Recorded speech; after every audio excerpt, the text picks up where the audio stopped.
हमने हर एंगल से तफ्तीश का आगाज़ किया। पुलिस सीसीडी की टीम दोनों इस पे काम कर रहे हैं। जो मोटरसाइकिल इस्तेमाल हुई वो भी हमारे कस्टडी में है।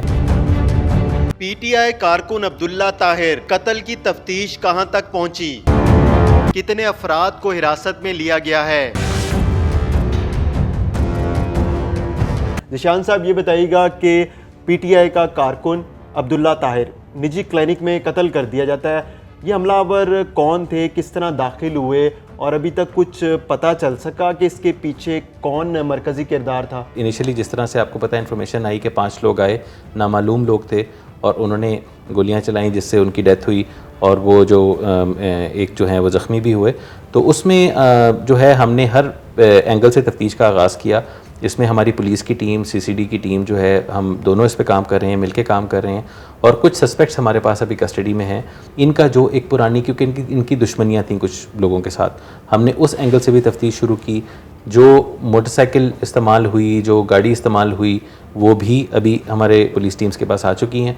हमने कुछ लोग भी इसमें कस्टडी में लिए हैं और जो शामिल तफ्तीश हैं और हम उनसे आगे ट्रेस कर रहे हैं और इंशाल्लाह जो हम करीब हैं कि हम जो इसमें जो लोग हैं जिन्होंने शूटर्स को हायर किया उन तक भी इंशाल्लाह पहुंच जाएंगे। तो हम इस पे काम कर रहे हैं, बड़ा डिलीजेंटली काम कर रहे हैं और इंशाल्लाह अनकरीब इसके ऊपर आपको कोई ब्रेक थ्रू मिलेगा।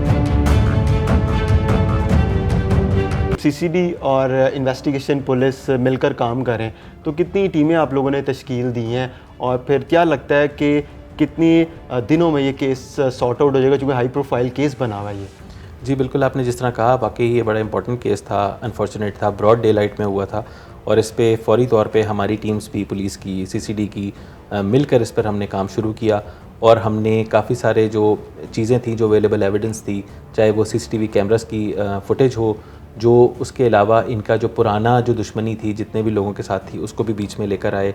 फिर बीच में जो व्हीकल्स इस्तेमाल हुई उनको भी ट्रैक करना शुरू किया, जिसमें बाइक और गाड़ी शामिल है। तो उसमें हमारे पास कुछ सस्पेक्ट्स भी अभी कस्टडी में हैं और हमारी दोनों तरफ की टीम्स जो हैं इस पर काम कर रही हैं, बहुत डिलीजेंटली काम कर रही हैं और हम इसमें इंशाल्लाह अनकरीब शूटर्स तक पहुंच भी जाएंगे और शूटर्स को तक पहुंचाने वाले तक भी पहुंच जाएंगे। तो होपफुली आपको अनकरीब इसमें कोई ब्रेक थ्रू नज़र आएगा। अच्छा, ये भी बता दिएगा कि मकतूल का कारोबार क्या था और कोई वजह तनाज़ा अभी तक समझ आ सका? देखें जी, इसमें जिस तरह मैंने पहले आपको बताया कि इसमें कोई इनकी मल्टीपल लोगों के साथ दुश्मनी थी, क्योंकि ये रेत का कारोबार करते थे, मट्टी का बंदी का कारोबार करते थे। तो इन पहले करते थे लेकिन रिपोर्टेडली बाद में फिर इनकी कोई एक एफआईआर भी हुई, जिसके बाद कोई एक एग्रीमेंट हुआ, राजीनामा हुआ, जिसके बाद उन्होंने छोड़ दिया था। लेकिन अपेरेंटली थ्रू समबडी एल्स काम फिर भी कर रहे थे। तो वो चीज़ भी हमारे तफ्तीश का एक एस्पेक्ट है कि वो एक इम्पॉर्टेंट वजह हो सकती है जिसकी वजह से ये काम हुआ।